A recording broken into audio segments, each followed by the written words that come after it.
flexibility? You know, that's really a Moody question. You know, Moody and McCarthy, you know, they go down and we'll need to let them know what's happening here. You know, it's in some ways it's still early in the ball game. Now, can we get more flexibility? Would we push for it in order to get Medicaid? Of course we would.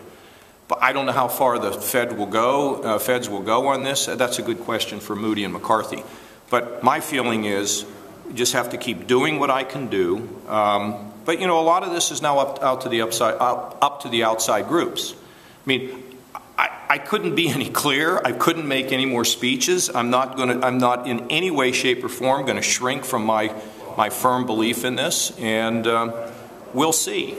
Governor, you had said, or began saying about a week and a half ago, that you would not accept state money to go to expansion of Medicaid. How does what the House is proposing, how does that reconcile with what you said? Well, because I don't think they've constructed what they've done is they've restored some money to the hospitals. Mm-hmm. It's not going to, it's up to the hospitals to tell you how they feel about it. Long term, I don't think it's sustaining for them. And they've put some money in mental health and addiction services. They didn't create really a parallel system. But I do believe that we need those billions of dollars in here. It's good for our economy. It's good for our rural communities. It's good for our urban communities. It's good for veterans. It's good for the working poor. And, you know, I just don't agree with what they've done. And they know that I don't agree with them. But, you know, people in this business have a right to disagree with one another. Is it a deal breaker? If it comes to your desk, if the budget comes to your desk and it doesn't include Medicaid expansion, is that a deal breaker for you?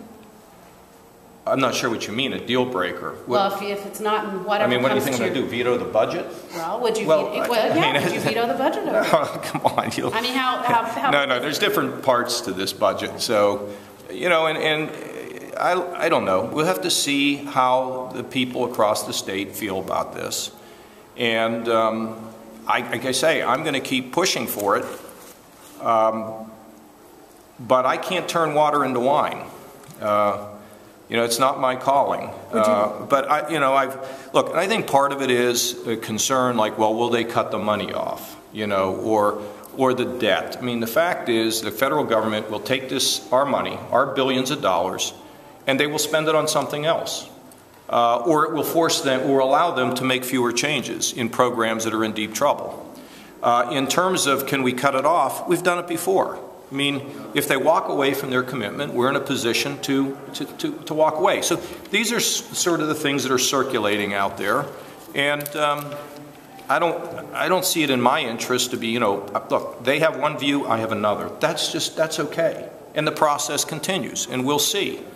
And maybe the process ends with the budget, and maybe it ends later than the budget. I don't know.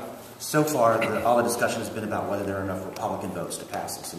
Pass what? To pass the Medicaid expansion. It doesn't appear that there are enough in the House. Have you looked at trying to put together a coalition that includes Democrats to put that back in as an amendment? Well, you know, first of all, I'm not a mechanic. I'm the governor. And, you know, look, I just had a Democrat senator say to me today, hey, we'd like to help you on this, okay? Well, I mean, if they'll vote for the budget, I mean, this is just that. This is a time, Jim, where the legislature has to kind of work things out themselves. We're going to be involved in a lot of it, but at the end of the day, you know, so let's say in the House you get, I mean, are all the Democrats going to vote for the budget? I mean, if there's a separate deal, I mean, what do you get, 39 votes? I mean, that doesn't get you to 50. You have to go ask the leaders in the House about this, whether they would find out. I don't know, how many votes did they say they were short? 20? I mean, then maybe they go and, I mean, that's up to them. Governor, when you were first elected... Do you understand what I'm saying? I mean, I'm not going to go over, I'm not the Speaker of the House, and I'm not the leadership in the House. I'm the governor. They know how I feel about this. They know I feel strongly about it, and I would be delighted if we could figure out a way to do this in some way. Because if it doesn't get done, in my opinion, the mental health community, the addiction community, our veterans, our working poor are not going to get the help that I believe they need.